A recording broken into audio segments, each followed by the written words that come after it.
começou. No Mundo da Bola.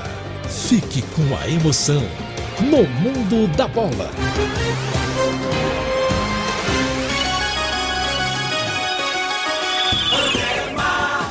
Tradição é tradição, futebol é nacional. Quarta-feira, 17 de agosto de 2022. Sejam bem-vindos, boa noite. No ar, No Mundo da Bola.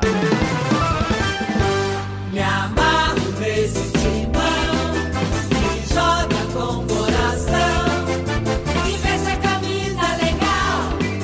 É o povão do sul a norte, ligação, sou mais forte do esporte.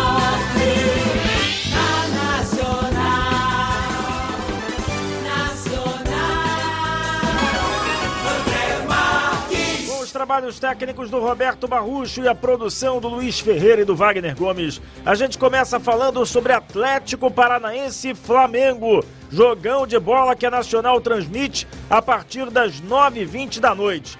Vale vaga na fase semifinal da Copa do Brasil. No jogo de ida, 0-0. Só que no domingo passado, no último domingo, Flamengo e Atlético se enfrentaram no Maracanã com as suas equipes reservas, todo mundo já sabe.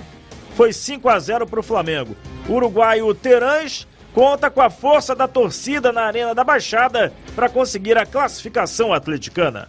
Sí, como sempre, sabemos que aqui no Caldeirão é difícil jogar. A torcida vai estar aí apoiando, nós vamos fazer o melhor dentro do campo e junto com todos eles vamos tratar de lograr a vitória e passar para a seguinte fase. Esse também é o discurso do técnico Filipão. E sabedores de que aqui teremos todo mundo a nosso favor.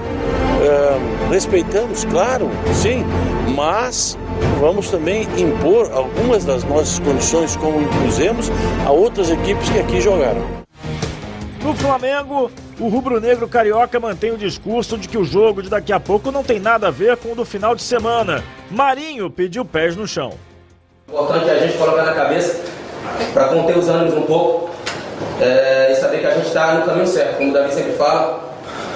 Dar uma segurada também na empolgação, que quando vem os resultados, a vitória assim, então manter o pé no chão, que a gente vai ter muita coisa ainda pra gente evoluir, pra gente chegar à quarta-feira preparadíssimo e conseguir essa classificação. Quem entra na vaga é o Fabrício Bruno.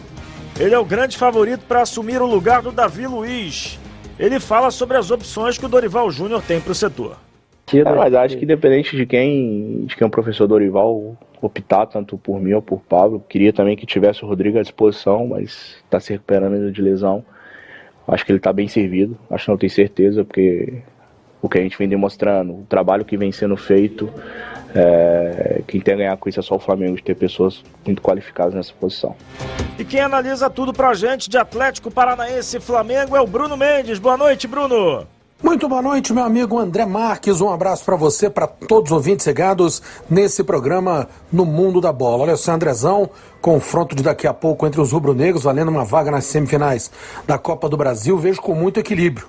Apesar de estar jogando em casa, a equipe do Atlético Paranaense, o Flamengo vem de bons resultados, vem de uma sequência boa de vitórias, apesar também dos desfalques do Flamengo, Davi Luiz, que vinha muito bem na zaga, e o Thiago Maia, que recuperou a condição física e técnica, mas o Flamengo entra com o Fabrício Bruno, que no último fim de semana fez 2 gols em cima do próprio Atlético. Claro que não é o Atlético que vai entrar em campo hoje, mas já dá uma moral para o zagueiro. E o Vidal, que muita gente já pedia no time titular do Flamengo, e vai tentando encontrar brechas aí nesse time do técnico Dorival Júnior. Vejo uma tendência forte, caso não hajam erros individuais que causem gols, eu vejo muito equilíbrio, vejo de repente até disputa de pênaltis aí para definir esse classificado na Copa do Brasil. Tá certo, Andrezão? Forte abraço para você e para todos os ouvintes que seguem ligados nesse programa No Mundo da Bola.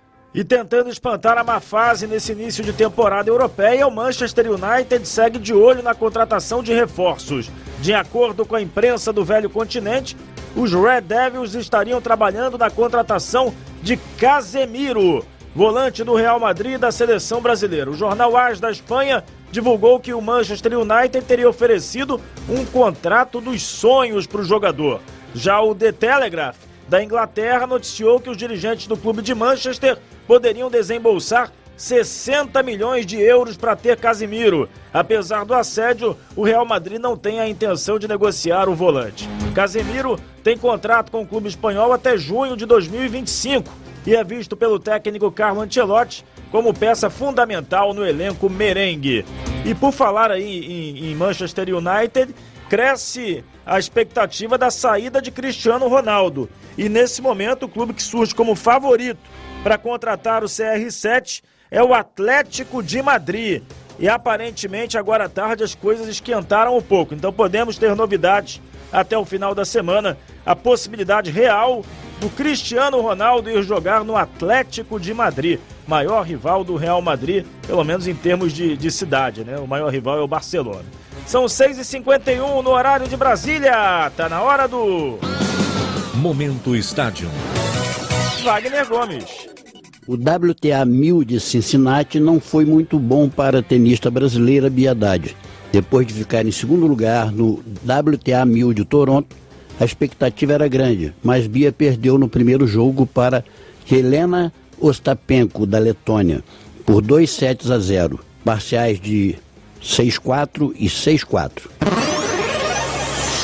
No dia 27 de agosto, Berlim, na Alemanha, recebe o Mundial IAU de 100 quilômetros. Serão 251 participantes de 42 países. Para representar o Brasil, a Confederação Brasileira de Atletismo convocou 10 atletas, 5 no naipe feminino e 5 no masculino. Alana Moreira Gomes, do Rio Grande do Norte, Franciela Salete Santin, de Santa Catarina, Noemi Maria Pereira, de São Paulo, Ellen Cristina Caldeira de Deluc, do Distrito Federal, e Luciana Beatriz Freitas da Rocha, do Paraná. No masculino, Felipe Costa da Silva, de Santa Catarina, Marcelo Henrique Rocha, de São Paulo, Wilson João de Souza, São Paulo, Denilson Vieira da Silva, do Rio Grande do Norte, e Cleiser Alves dos Santos, também do Rio Grande do Norte. Da Rádio Nacional do Rio de Janeiro, Wagner Gomes. Voltando a falar de Copa do Brasil, daqui a pouquinho a bola rola para Fluminense e Fortaleza no Maraca. Reportagem do Rafael Monteiro. Fluminense e Fortaleza se enfrentam nesta quarta-feira no segundo jogo das quartas de final da Copa do Brasil. O confronto será realizado no Maracanã às 8 horas da noite.